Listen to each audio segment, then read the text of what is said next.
Hello and welcome to another episode of On Stage with David Choate. I am super excited because today you're going to get to hear from an artist that rarely puts herself in the spotlight. She epitomizes excellent, wonderful, artistic value with just being so genuinely humble. This is a person that I have wanted to see on stage for a very long time since I was a little kid growing up in the Mission Missionary Baptist Church. Joining me on stage with David Choate, Miss Debbie Hill. Miss Debbie, it's so good to be here Mr. with you. David, Mr. Davids. I really appreciate you doing this because I was thinking to myself, I feel like this is probably all a bit much. If it had been my will, I'd have had fully produced experiences all the way back at New Mission. I'm proud of you. I am in awe. Oh well, You, thank you. you, And this whole experience is because like I'm in awe of you and your talent.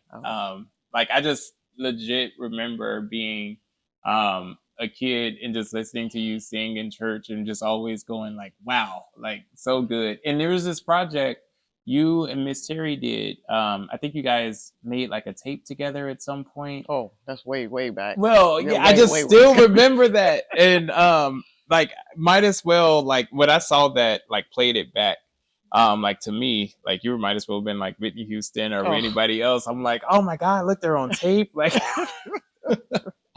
I appreciate you, David. yeah, so tell us a little bit, like I know who you are. Tell us who you are, Miss Debbie Hill, everybody. Miss Debbie, as of now, I am a grandmother of two. Uh, I have three children, a wonderful husband, Mm-hmm. and as far as me singing, Yes. I was always very shy. I was always type of person I kind of stayed to myself, Mm-hmm. but I always liked singing Yeah. by myself. Right. And there were artists that I loved, and like Gladys Knight, Stevie Wonder, Ooh. Donny Hathaway, Yes. Aretha Franklin. Yes. All I wanted to do was to sing the songs like them. It didn't matter about trying to show anybody. Yeah. It was just that I wanted to be able to do what they did. And that was good enough for me. And it comes across like you have this, like you call it shy. I see it as just incredibly humble because you have this powerhouse voice that when people hear it, it's like, whoa. Wow. But like it never seemed ever, even from my perspective, like as a child, to be about the glitz, the glam, the how many people were there, anytime you stepped behind a microphone, whether it be for a regular old service, a funeral. You've sung quite a few of those, many a funeral, many funerals and weddings. Funerals, weddings, no matter what venue, no matter what size, it's just always like this authenticity that comes with you, that also translates to quality, and it just comes off. So I'd say mission accomplished, at least from Well, thank the seat that I'm sitting in. Well, thank you. With it though, like because you're so talented, have those opportunities like come or gone like throughout the years? Were there people who like, hey, why don't you do something else? Or have anybody tried to get you to push? And like, what was that decision to? I've always shied away. Mm-hmm. For one reason, I never had the musical background that I felt I needed. Mm-hmm. And for me, it was always, I could find so many reasons why I shouldn't do it versus why I should do it. Yeah. And one thing when I was singing gospel, I said, God, if you really want me to take this further, you pretty much got to hit me in the back of the head and tell me to go. Wow. Yeah. I just, so I never forget Reverend Smith. We were doing like a fireside chat with him. And one of the things he said is that he was saying that sometimes it doesn't mean God wants you to be in a bigger audience. Mm-hmm. He may just want you Mm-hmm. for a small certain place. Mm-hmm. And that always stayed with me because I know how I am. Yep. And to this day, whenever I have to sing, it's rough. Wow. I I see, and and I it's would and it's never have imagined. Yeah. you have no idea. Well. And I guess because a lot of it is, I've always wanted to sing to the point where I wanted somebody to feel what I Yes. felt. Yeah. And when it comes to singing about Christ, it is so serious. Yeah. And I've always wanted people to be able to do that, to feel what I felt. And that's really the reason why you're just one of the first people I thought of when it was like, oh, I want to do this show about Nina Simone. Because watching her perform, which like even her recorded music is great, but to watch her perform, you could see like this level of authenticity that she brought as an artist. And even in like the themes that showed up in her music, particularly later on, you knew she wasn't just singing songs. And even she was notorious while she would do these concerts, like she stopped, talk to you, or really making sure you understood, like you said, feel what I feel, Mhm. understand, like I'm not just here to entertain you. Um, and I'm like, I want an artist that can vocally accomplish that, but also embody some of that spirit and bring that out. And I think that that's something that you do really well. Like, what do you see that in what you have learned about Nina?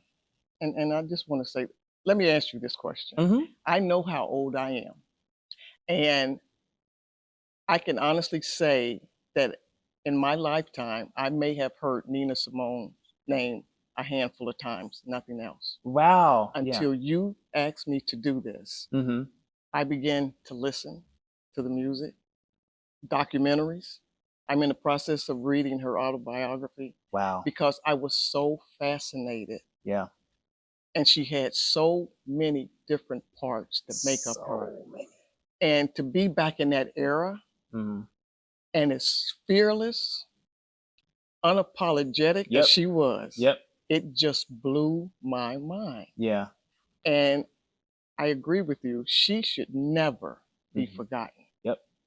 So I am just an, I am grateful that you felt that I could do this. But I'm going to tell you, while I was listening and watching, I was like, what have I gotten myself into? I cannot. This woman, and don't even talk about the piano. Oh yeah. Yeah. Oh my Wow. God.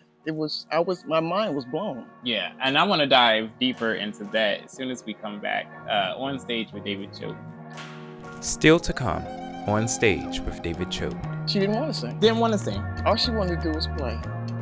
And that's one of the, and reading her story, my heart was broken for her at times because she went through so much. Mm-hmm. I want you to see you celebrated on screen, living your ordinary, extraordinary life. I want you to see you smiling because it really is breathtaking every time you do it. My heart does this thing, but anyway, I want you to see you thriving, living your best life, caught on camera. We saw it. I want you to see you the way that I do. Beautiful. The way you were always intended to.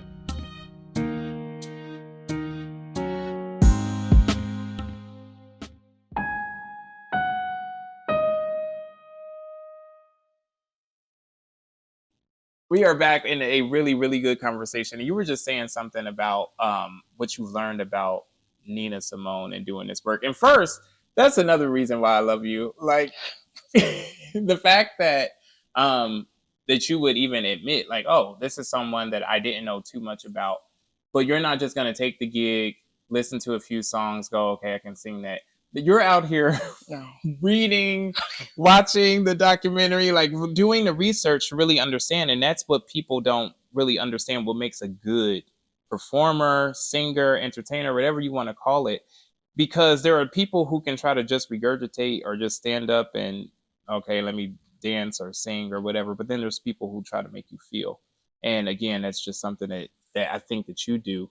very well. And there's this effortlessness that Nina Simone has. Yeah, and I talked to you about that one. Yes. Because while she was doing that, that's another reason I was in awe. Mhm. She could stand there and put out notes, and it was like, if I had to do it, I would be doing all of this and trying.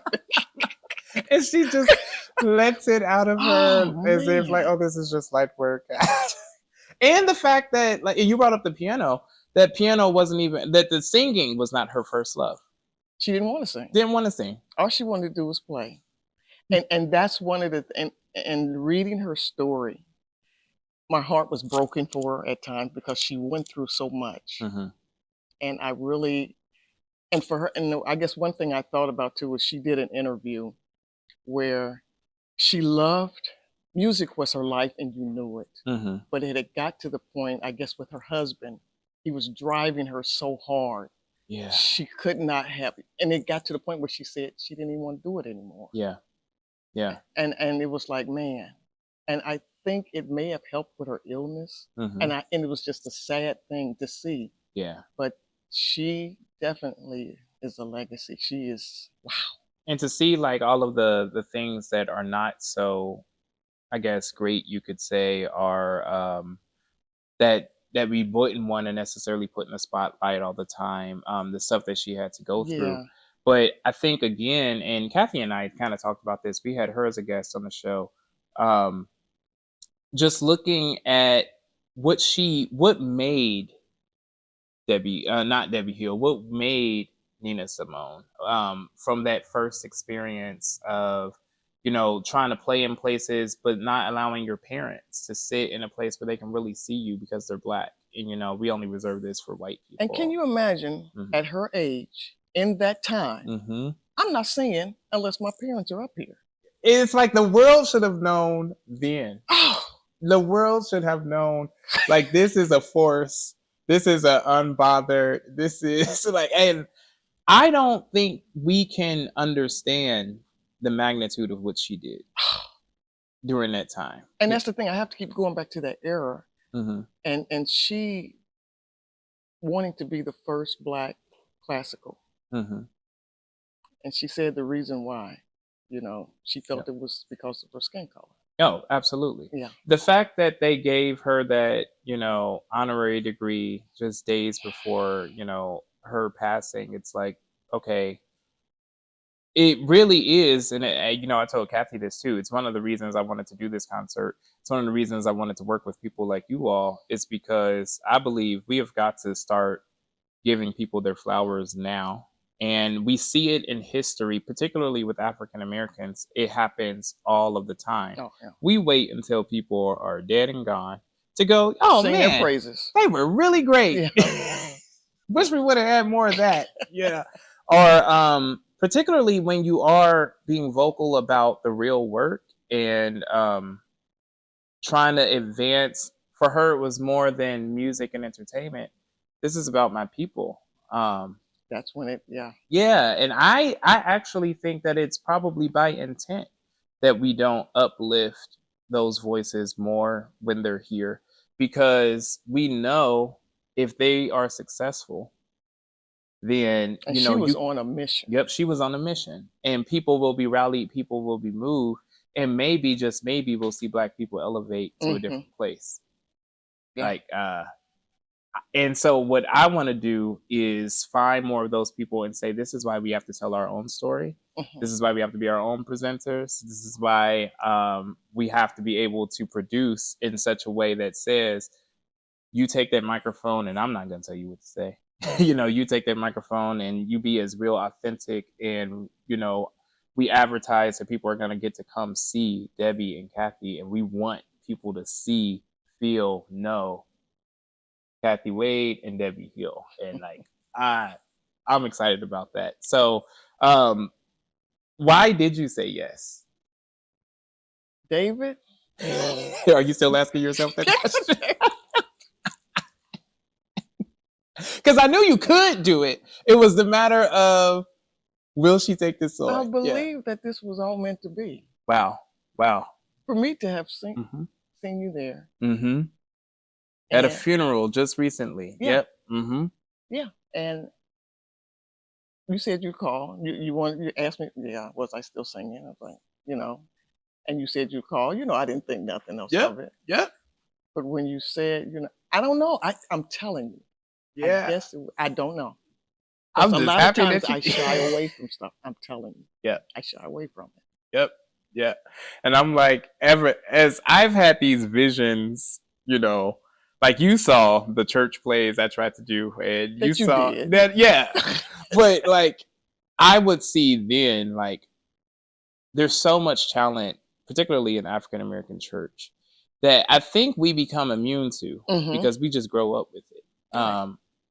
We see we see a Terry, and may not know that this same woman that's playing faithfully, just at your church on Sunday, may have just come back from a tour or just recorded this CD, Right. or Right. was on some gospel show, Mm-hmm.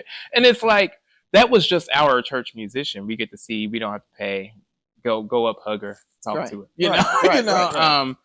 and I just remember as a kid thinking, one day I just want to see these people on some big lights, and so Well, and so it's like a dream come true for me, not because of the look of it all, but because, in my opinion, the same way more people should have known Nina, I'm like, man, more people need to see, more people need to hear. Um, but I love your faithfulness, and I love what you and so many others, particularly from New Mission specifically, taught me is what is your assignment? It's what you just said. Maybe it's not for everybody to like. You can easily lose yourself in a how big can I get? that's one of the things that was one of Yep. my shouldn't. Nope. Mm-hmm. And I could see, and I've seen others, how easily it can take you somewhere you really didn't want to go. You wouldn't want to look in the mirror and say, "Am I really happy with myself?" Right. And it can Yeah. take you there. And that glitz and glam that looks so nice and shiny on the outside, I don't think people realize the cost that Mm-hmm. comes with it on the There you go. other.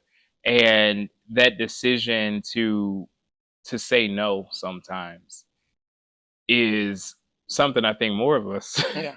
And it was like need I to do. saw a picture even at a young age. I saw it. Mm-hmm. Now to say that I never ever wanted to be on a stage like Gladys Knight, Mm-hmm. I would be lying. Right. Right. But it didn't last long. Yep. Yep. Because I saw it was. What it does. Yeah, it can.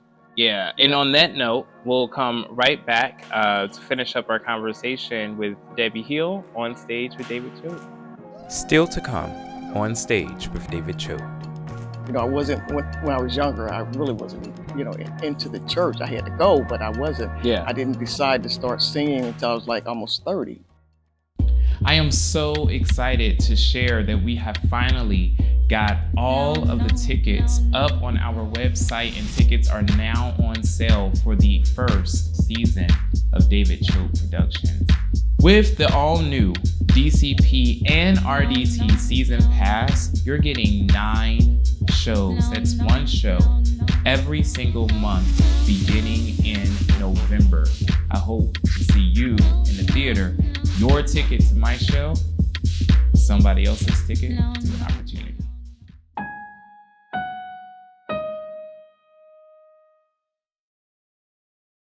So I definitely want to make sure that we talk a little bit more about something that you just said before the break, but then just give a little bit more background about who you are as well. In that, what are some of the things that you have seen? Because being in this industry, knowing so many people, coming in contact with so many people over the years, like you say, you've seen firsthand what it can do, whether that be fame, whether that's money associated to a contract, whether it's we know you like to sing this style, but this will be more appealing.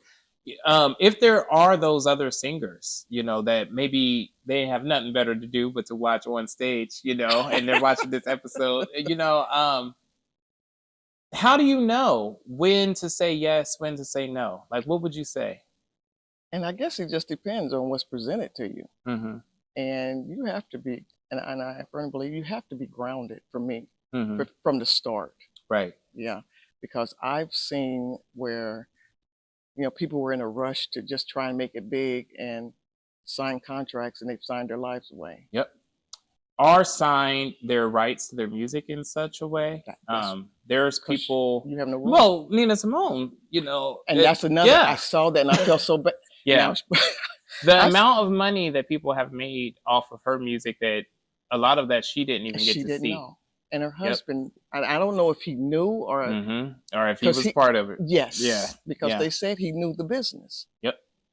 So, and it's stuff like that. You know, it's like wow, and it made her angry, and she had every right to be. Yeah. And bitter, and you know, and it was like, Yep. man, the business, they don't care. They don't. Yeah, so it's like, ugh. And then another thing, I know how private I am, Mm-hmm. and with social media now, oh, you Oh. have no life. You Yeah. have no, Yeah, you don't. And then it's like everything is exposed, you know, Yeah. and it's like, no. It's funny that both you and Kathy referenced that too, about having to keep a piece of you to you.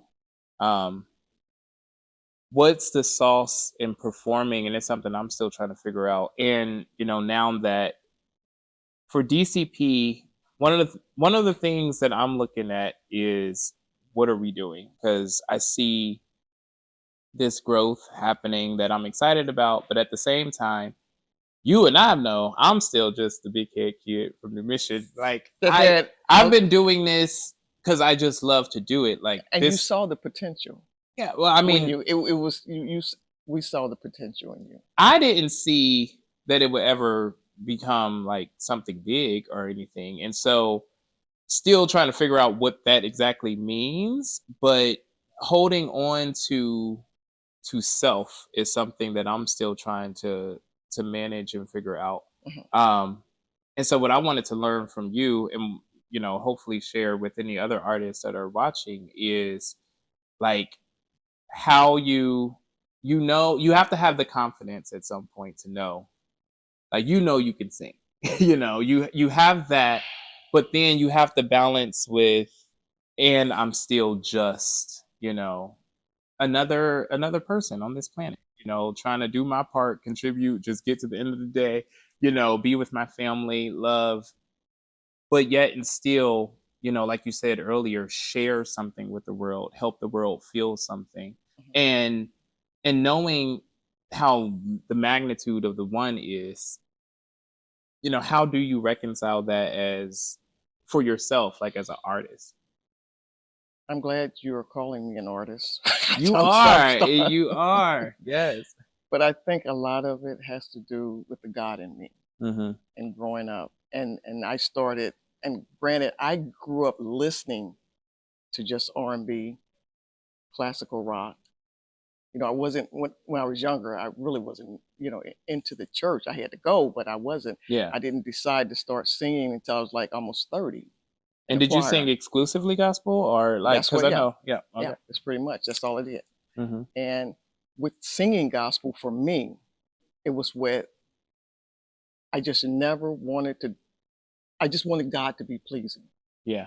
So it made me have to. There was a perfection that I felt that I had to do, and I did not want to not please Him. So it put actually to me more pressure on me Yeah. than an audience. And can I say, at the risk of getting canceled by some church folk, you know, like, I just wish that more people, particularly within religious circles, took that approach with the stuff that they do. Because I would hear a lot of stuff, a lot of times within the church, people think because you're doing something, quote unquote, for God, that like He accepts anything. You know, I heard a lot of just like, you know, God knows your heart, you know, or whatever.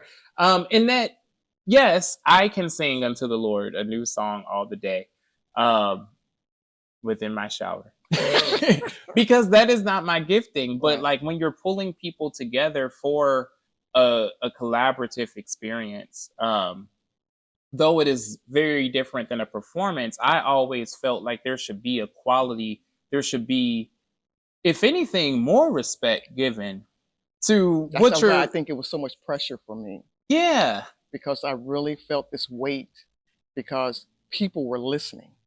And but a lot of people don't.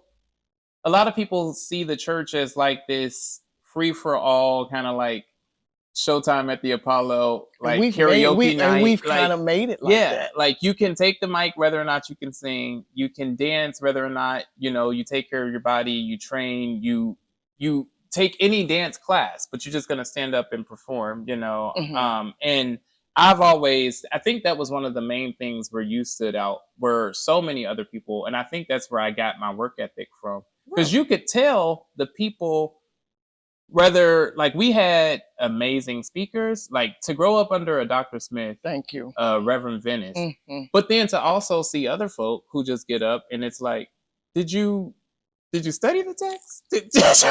You can see, and so when you get singers as well, who stand behind, and then you get those who are just like, I'm just gonna pull out whatever old song, and who's going to say something about it. Hmm. Like, I think it's whether or not it's a paid ticket event, whether or not it's a house of 500 or 25 people. There were certain people I watched growing up, and you're one of them, who always kept this has to be excellent. This has to be right. And I'm like, well, if I'm doing it for God, then it should be like excellent. Like we say he's a king. We say like Yeah. then Yeah. then let's give him the best, and not just like you're gonna accept anything that Yeah. that we got to give. And I've always been where, because I think the way that I came up singing, it didn't matter to me whether it was 1 or 1,000. Mm-hmm. Mm-hmm. It's not going to be any different. Right. It's going to be the same, It's gonna be the same. because ultimately it was for him. Yep. And I knew that people are listening, like I said, Yep. and you don't want to steer them. And like I said, I wanted people to feel what I felt. Yeah. Well, you made me feel it. And like you said, people are listening, people are watching. I know it's true because this is an example. It's a full circle moment of it, Yeah.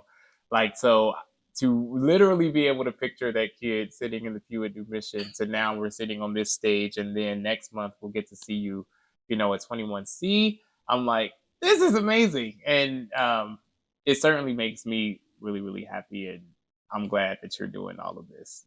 Thank So you I for just really want asking. to say thank you And one more thank you for time. asking. Like you said, you knew a lot of people, a lot of singers.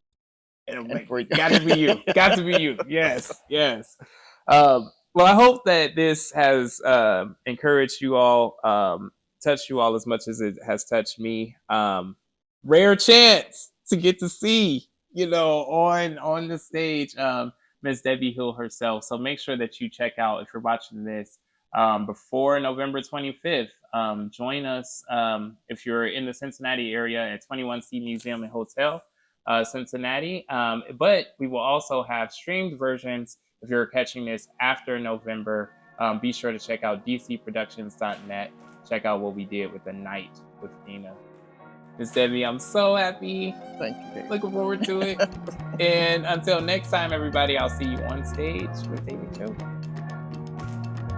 A short, sweet, but man, super encouraging conversation. And as one final thought that I want to leave with you guys is know your why. It is one of the biggest things that will make you a success in anything that you do. And particularly, whether or not you're in front of that crowd of 5 or 5,000, it won't make a difference because you know the mission, the reason, the heart behind anything that you do. And let's keep killing it. And until next time, I can't wait to see you on stage with David Choate.